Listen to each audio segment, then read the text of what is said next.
Bonjour. Aujourd'hui, on va s'intéresser à quelque chose de fascinant, mais qu'on ne voit jamais. La chorégraphie silencieuse qui se joue au cœur de nos entrepôts modernes. On va décortiquer ensemble un système de gestion pensé pour être ultra efficace, un système qui orchestre chaque mouvement avec une précision quasi chirurgicale. Alors, comment on fait pour gérer un environnement pareil? Un endroit où des milliers de pièces différentes et des centaines de personnes s'activent en permanence. Quel est le secret pour transformer ce qui pourrait être un chaos total en une mécanique parfaitement huilée? Imaginez un peu le tableau. Des milliers de références de carton, des employés qui s'activent sans relâche. Dans ce contexte, la plus petite erreur, le moindre retard, ça peut coûter une fortune. Ça peut même paralyser toute une chaîne de production. Les enjeux sont absolument énormes. Voilà, on y est. Le vrai défi, le nerf de la guerre, c'est ça. La bonne pièce, au bon endroit, au bon moment. Pas une minute trop tôt et surtout pas une seconde trop tard. C'est vraiment au cœur du problème que ce genre de système cherche à résoudre. Et toute cette immense mécanique, vous savez d'où elle part? D'un geste tout simple. Une petite demande faite par un préparateur de commande directement sur sa ligne. C'est lui qui fait tomber le premier domino. Ok, alors regardons ce flux. En apparence, c'est super simple, en 3 temps. 1. Le préparateur a besoin d'un carton, il clique. 2. Le système envoie instantanément l'info aux water speeders, ce sont ces opérateurs qui approvisionnent les lignes. Et 3. Le water speeder arrive avec la marchandise. Simple, non? Mais derrière cette simplicité, il y a une mécanique de précision redoutable. Et ce qui est génial, c'est que pour la personne sur le terrain, c'est d'une simplicité enfantine. On choisit la référence, on dit où on est, et hop, c'est parti. Pas besoin de se loguer, pas de mot de passe à rallonge, l'outil est fait pour aller vite, point barre. Et on peut même voir en direct où en est sa commande. Allez, on change de point de vue. On se met maintenant dans la peau du water speeder. Pour lui, chaque alerte, c'est le début d'une course. Une vraie course contre la montre où chaque seconde compte. Bon, comment il fait pour savoir ce qui est le plus urgent parmi toutes les demandes? C'est là que ça devient très malin. Le système lui parle avec un code couleur super intuitif. Si c'est vert, pas de stress, la commande vient de tomber. Orange, bon, là, faut commencer à accélérer. Et si ça passe au rouge, c'est l'alerte maximale. Il faut tout lâcher et y aller. C'est un langage visuel qui permet de prioriser en une fraction de seconde. 5 minutes. Retenez bien ce chiffre. C'est l'objectif. Entre le moment où le préparateur clique et le moment où il reçoit son carton, il ne doit pas s'écouler plus de 5 minutes. C'est ultra serré comme timing.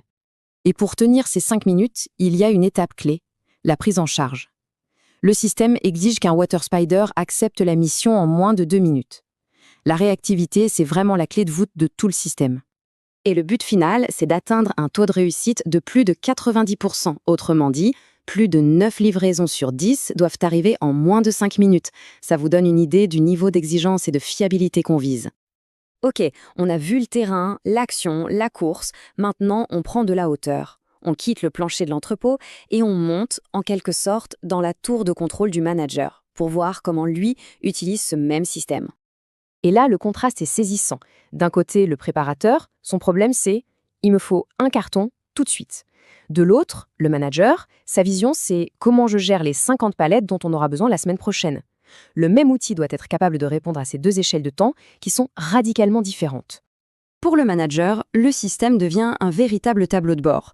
En un seul coup d'œil, il voit ce qui cloche, les stocks qui deviennent critiques, les retards qui commencent à s'accumuler. Ça lui permet d'agir avant que le petit grain de sable ne devienne un énorme problème. Et autre chose d'absolument fondamental, tout est mesuré. La performance de chaque water spider, la moyenne de l'équipe. L'idée, ce n'est pas de fliquer, c'est de comprendre ce qui marche, ce qui peut être amélioré, et de rendre tout le processus logistique quantifiable. On passe de l'intuition à la donnée pure. Jusqu'à maintenant, on a surtout parlé de réaction. Une réaction ultra rapide, certes, mais une réaction quand même. Mais la vraie révolution de ce système, sa superpuissance si on veut, c'est sa capacité à prédire l'avenir, à passer d'une gestion réactive à une gestion proactive. Et pour comprendre ça, il faut parler de la philosophie derrière tout ça, le fameux lean ou le juste à temps. Le principe est simple sur le papier, n'avoir que le stock strictement nécessaire. Ni trop pour ne pas immobiliser d'argent, ni trop peu pour ne jamais tomber en panne. Alors, comment il fait, ce système, pour devenir devin? Eh bien, son algorithme analyse en permanence l'historique de consommation des 2 dernières semaines. À partir de là, il peut projeter les besoins futurs et calculer presque au jour près quand un stock va tomber à zéro. Et du coup, il peut dire « Attention, c'est maintenant qu'il faut commander pour ne pas être en difficulté dans X jours ». Alors, mettons toutes les pièces du puzzle ensemble. Concrètement, qu'est-ce que ça change pour une entreprise d'avoir un outil comme ça?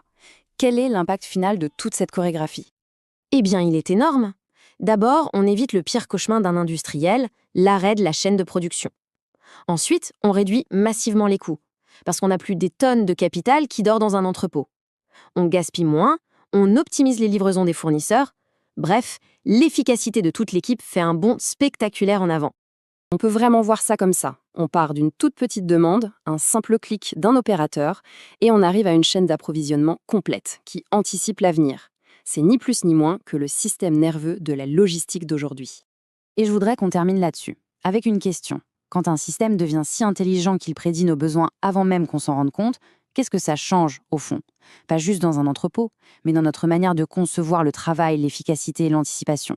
C'est une réflexion qui va bien au-delà de la logistique.